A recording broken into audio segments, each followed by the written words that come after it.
Misteri Rumah Warisan bagian 3. Di tengah asiknya bercerita, tiba-tiba Penda melompat ke belakangku. Astagfirullah, Penda setengah teriak. Allahu Akbar. Diikuti teriakan Amri. Tiba-tiba tercium bau busuk yang menyengat. Saat kupalingkan kepala ke arah kanan, kulihat sosok nenek tua dengan rambut putih terurai, memakai baju kebaya putih dan kain jarit. Dengan suara berat yang membuat bulu kuduk berdiri, dia berkata, "Kenapa ikut campur urusanku? Saya tidak akan ikut campur kalau tidak diminta tolong. Pergi sana," ucapku sambil mengibaskan kain melingkar di leherku. Sekejap saja wujud makhluk halus itu hilang. Tak lama bau busuk pun hilang. Kutoleh sebelah kiriku Penda dan Amri usel-uselan sambil jongkok di pojokan tembok. Dari mulut mereka gak berhenti mengucapkan takbir. Melihat kelakuan mereka menggelitik hati, membuatku ingin tertawa. Aku hanya bisa tersenyum ngeliatin kelakuan mereka. "Kalian lagi pada ngapain?" kataku. "Om usir apa om itu medinya?" ujar Amri dengan suara gemeteran. "Medi apa sih? Gak ada apa-apa juga," jawabku ringan. Kulihat kedua telapak tangan mereka yang dari tadi menutupi muka mereka diturunkan perlahan-lahan. "Gak ada bray, demitnya udah pergi," ujar Penda sambil celekukan. "Om, itu demitnya datang lagi nggak?" tanya Amri. Suaranya masih terdengar gemeteran. "Demit apa? Saya dari tadi nggak lihat apa-apa," jawabku. Lalu aku ambil HP dan lihat jam. Sudah menunjukkan pukul 1.45. "Saya mau zikir dulu. Nanti kalian tunggu di dalam aja," kataku. Lalu terus ku tuju ke kamar mandi untuk berwudu. Setelah selesai berzikir, kulihat jam sudah menunjukkan jam 4.20. Aku langsung ke musola karena sebentar lagi sholat subuh. Kulihat Amri dan Penda tergeletak, tidur pulas. Aku berusaha membangunkan mereka buat mengajak ke masjid, tapi tidur mereka terlalu pulas. Akhirnya aku sendiri pergi ke musola. Pulang dari musola, ku coba baringkan badan di kamar. Tiap ku panjangkan mata, bayangan makhluk halus yang berbentuk nenek-nenek itu selalu terbayang. Kuputuskan membaca Ratibul Hadab yang diberi Habib Lutfi Pekalongan. Baru baca 3 baris, mataku terasa ngantuk. Entah berapa lama aku tertidur sambil duduk. Tiba-tiba ku rasakan ada tangan yang akan menyentuh pundakku. Tanpa disengaja, refleksku bergerak. Tangan itu berhasil ku pegang. Saat ku buka mata, ku lihat Penda meringis karena tangannya ku pegang dengan keras. "Maaf Kang, tadi akan saya panggil gak bangun. Tadinya pundak Akang mau saya colek, malah Akang nangkep tangan saya," jawab Penda sambil mengibaskan tangan. "Maaf, saya ketiduran jadi gak denger," jawabku sambil ngucek-ngucek mata. "Wok, tangan lu ngapa?" tegur Amri. "Gue tadi mau bangunin si Om, tangan gue langsung ditangkap. Sakit banget, panas lagi," jawab Penda sambil meringis. "Om numpang ke kamar mandi, Om. Pengen kencing gak tahan," ujar Amri. "Lurus aja ke belakang. Kamar mandi di sebelah kiri," jawabku sambil menuju ke teras depan. Di belakangku Penda mengikuti. Kulihat di meja sudah tersedia nasi uduk 3 piring dan air teh di sebelah tiap gelas. "Ayo sarapan dulu Om, mumpung anget," kata Penda. "Mempersilakan." "Iya, terima kasih," jawabku singkat. Di tengah-tengah sarapan, Penda membuka pembicaraan. "Kang, saya mohon aku nolongin Amri. Amri itu tetangga saya, tapi udah kayak saudara. Kalau ada apa-apa ngajak saya. Kalau ada apa-apa ngajak nyari solusi. Kalau ada apa-apa ngajak solusi pasti sama saya. Kalau ada apa-apa ngajak nyari solusi pasti sama saya. Penda mencoba menjelaskan. Kalau ditolongin sih insya Allah saya nolong. Mudah-mudahan Allah mengabul hajat kita. Jawabku singkat. Setelah sarapan motorku ku dorong ke halaman depan. Kulihat Penda berjalan entah kemana. Tapi berapa lama Penda pulang sambil meneteng kantong plastik hitam. Wok, lu dari mana? Serut Amri. Beli bensin eceran, motor gue ora mau hidup. Bensinnya kering, jawab Penda. Motor si Om sekalian isi, kata Amri sambil celikukan nyari sandal. Ini gue beli 6 liter, biar sekalian ngisi bensin motor si Om, jawab Penda sambil ngangkat bungkusan plastik di depan mukanya. Setelah semua persiapan lengkap, kita meluncur ke Bekasi. Singkatnya di rumah saya sudah jam 2, karena di perjalanan tadi ku sempatkan sholat Jumat. Saat kami memasuki halaman rumah Amri, motor tiba-tiba mati mesin. Kurasakan di bawah terik matahari udah terasa dingin. Tiba-tiba dari dalam rumah seseorang pria seumuran denganku berlari menghampiri dengan senyuman menyeruak, yang ternyata dia Mang Ujang Supri. Assalamualaikum Kang. Waalaikumsalam warahmatullah. Masih ingat dengan saya enggak Kang?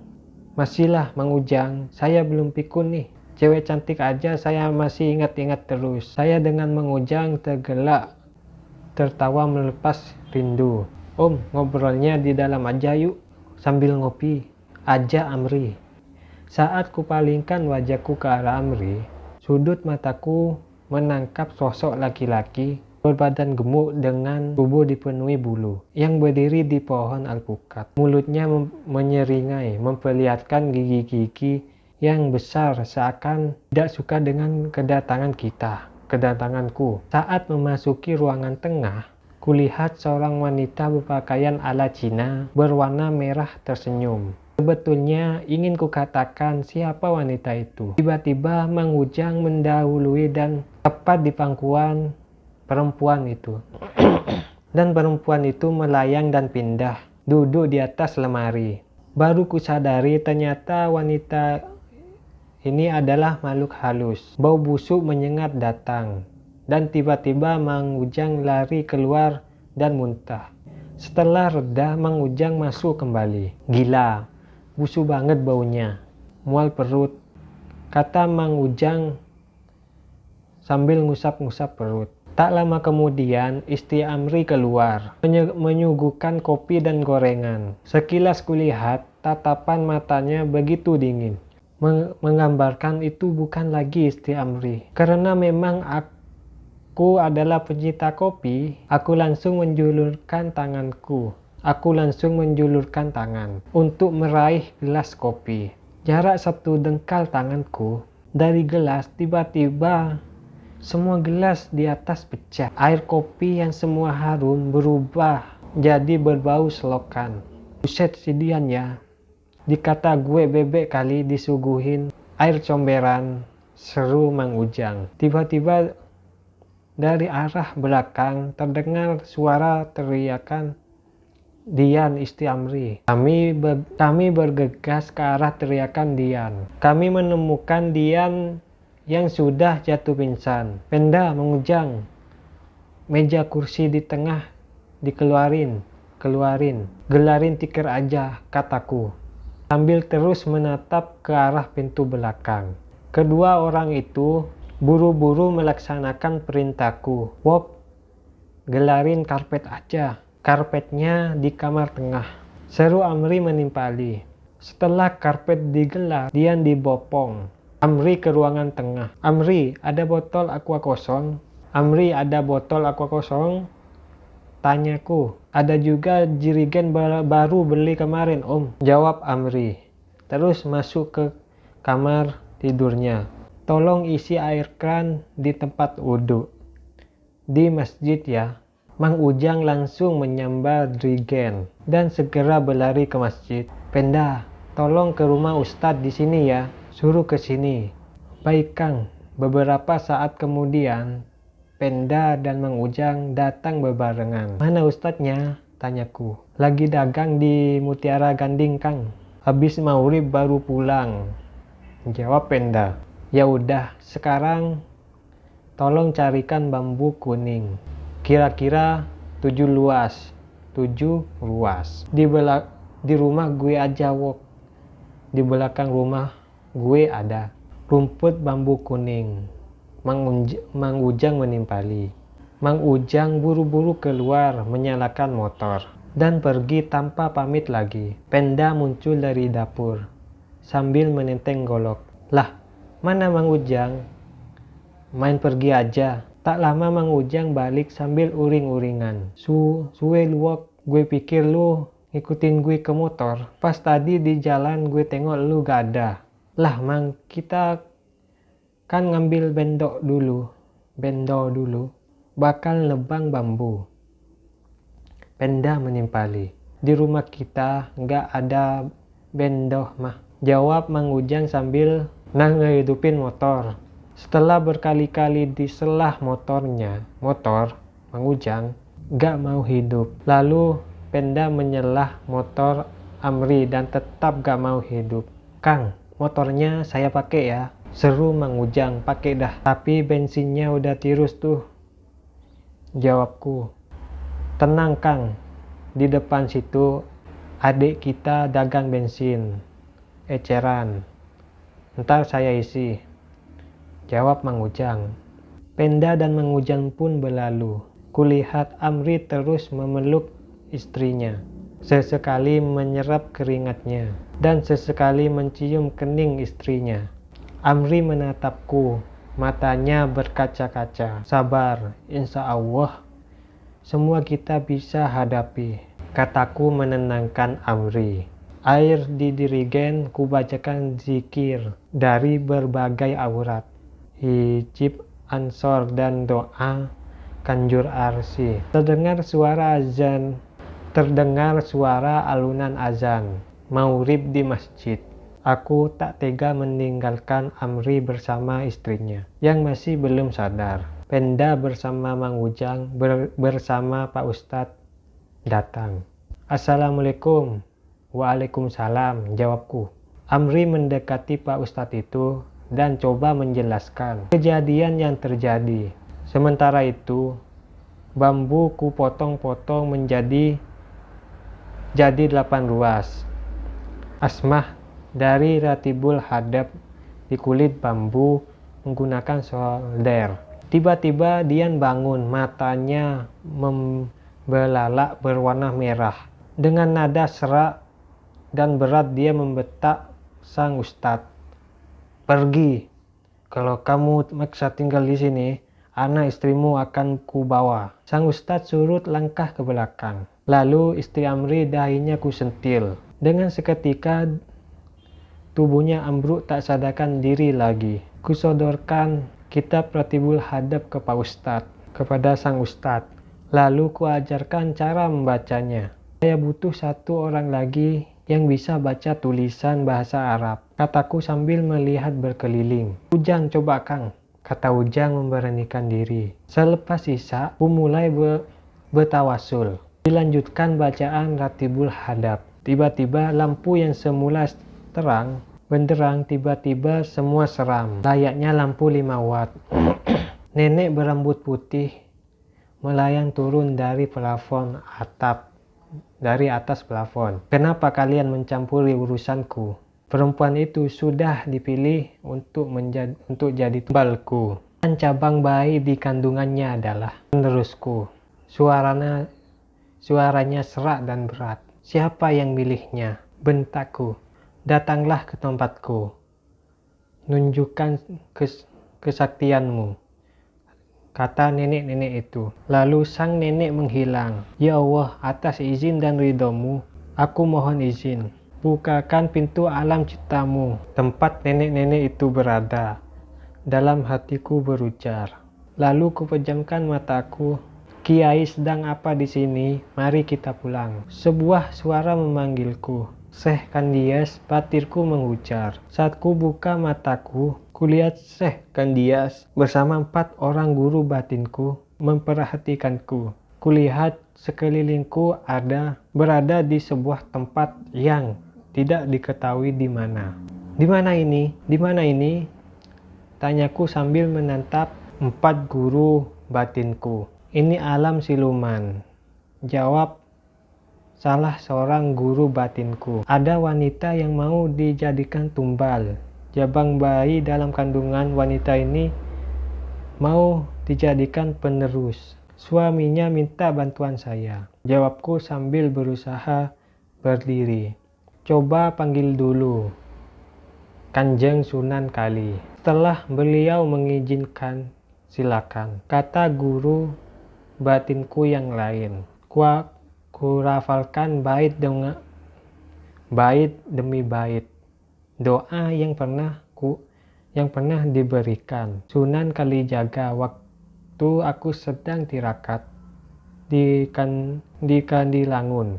Tiba-tiba ku cium aroma wangi yang sudah kuhafal. Eyang Kalijaga, begitu batinku berjaga. Mainmu jauh juga sampai ke sini, kata Eyang Kalijaga menggunakan bahasa Jawa. Pergilah selesaikan pekerjaanmu. Ajak Kandias, kalian berempat mengawasi saja, kata Eyang Kali sambil menepuk punggungku. Tiba-tiba si nenek muncul dengan berbagai macam jenis prajuritnya. Tak lama, entah dari mana datangnya, beribu-ribu orang berjubah putih mengelilingi prajurit si nenek itu. Tanpa ada komandan, orang-orang berjubah putih menyerbu pasukan si nenek. Tak ada satupun yang tersisa, semua dibantai. Ku cari wujud nenek itu berkeliling, sampai akhirnya kutemukan si nenek terlungkap dengan posisi diinjak Syekh Kandias. Saat ku dekati si nenek, dia berkata, selama masih ada manusia malas yang haus akan harta benda, aku akan hadir dalam wujud yang lain. Karena aku udah bosen ngadepin yang begini. Lalu si nenek ku pegang kepalanya. Lalu ku alunkan bacaan ayat kursi. Si nenek berteriak sampai akhirnya tubuhnya menguap sedikit demi sedikit. Setelah si nenek hilang wujudnya, ku balikan tubuhku dan berjalan ke arah batinku. Tiba-tiba aku merasakan seakan-akan jatuh dari ketinggian dan melayang. Ku buka mataku, kulihat Dian sedang minum teh hangat. Ustadz dan Mang Ujang masih membaca Ratibul Hadap. Alhamdulillah, ucap lirih disusul Ustadz yang menutup bacaannya dengan berdoa. Maaf Ustadz, saya pamit. Udah jam 4, sebentar lagi sholat subuh. Saya dapat jadwal jadi imam, kata Ustadz sambil menyodorkan tangannya mengajak bersalaman. Setelah berpamitan, Ustadz pun meninggalkan kami. Gimana hasilnya Kang? Tanya Mang Ujang. Jam berapa ini? Ujarku balik bertanya. 4:30 subuh Om. Bentar lagi azan subuh. Jawab Amri. Om, cerita dong, lanjut Amri. Insya Allah, Dian udah lepas dari cengkraman makhluk itu. Dan insya Allah juga tidak akan ada lagi gangguan dari makhluk halus, jawabku. Setelah sholat subuh, mataku kupejamkan, berusaha tidur. Entah berapa lama ku tertidur, aku terbangun karena suara gaduh. Waduh, si Om kebangun. Maaf ya Om, ujar Amri. Itu saudara-saudara saya pada nanyain saya mau ikut enggak ke Pacitan. Adik kakek saya meninggal, Om. Rumahnya kebakaran. Dia sama dua orang pembantunya kebakar di dalam rumah yang kebakaran, Om. Amri menjelaskan. Saya beli nasi dulu ke restoran Padang ya, Om. Kita makan, lanjut Amri. Tak lama Dian keluar menyuguhkan kopi. Ini kopi beneran apa air comberan nih? Kata Mang Ujang sambil mengambil segelas kopi. Kopi, Mang. Masa air comberan? Jawab Dian. Kulihat Dian sudah sumringah. Mukanya terlihat begitu cerah.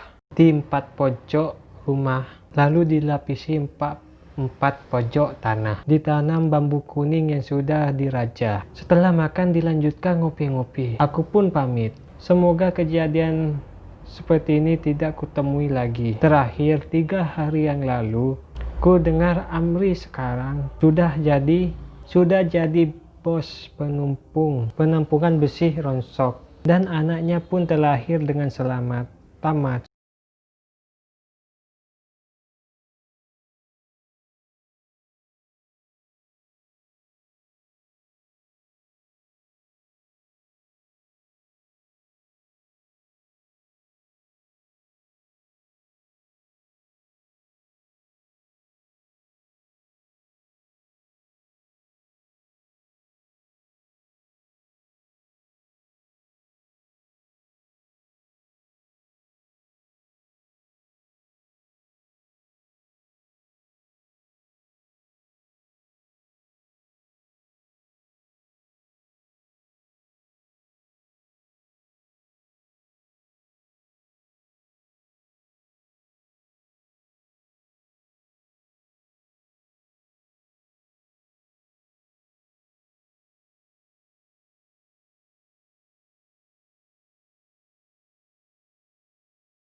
di 4 pojok rumah.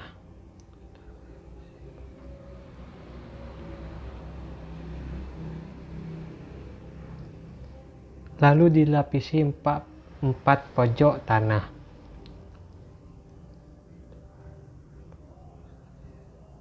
Ditanam bambu kuning yang sudah dirajah. Setelah makan dilanjutkan ngopi-ngopi.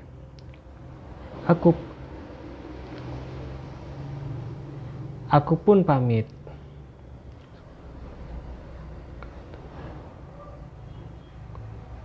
Semoga kejadian seperti ini tidak kutemui lagi. Terakhir 3 hari yang lalu, ku dengar Amri sekarang